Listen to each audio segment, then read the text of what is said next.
ിലേക്കുള്ള യാത്രയ്ക്ക് ഒട്ടും യോജിക്കാത്ത ഉച്ചിയും ഉപ്പൂറ്റിയും വരെ ചുട്ടുപൊള്ളുന്ന നട്ടുച്ച നേരത്താണ് ഭഗവാൻ ബാഹുബലിയെ കാണാൻ ഞാനും കൂട്ടുകാരും ശ്രാവണ ബെളഗോളയിലെത്തിയത്. 650 പടികൾ പാറയിൽ കൊത്തിയ ഈ പടികൾ കടന്നു വേണം അങ്ങ് മുകളിലുള്ള ഭഗവാനെ ദർശിക്കാൻ.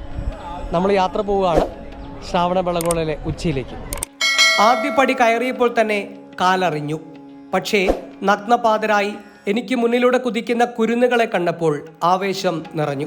58.8 അടി ഉയരത്തിലുള്ള ഗോമണ്ടേശ്വര ശില്പം ലോകത്തിലെ തന്നെ ഏറ്റവും ഉയരമുള്ള ഒറ്റക്കല്ലിൽ തീർത്ത ശില്പം കൂടിയാണ്. 12 വർഷം കൂടിയാണ് ഇവിടുത്തെ ഏറ്റവും വലിയ ആഘോഷമായ മസ്താഭിഷേകം നടക്കുന്നത്.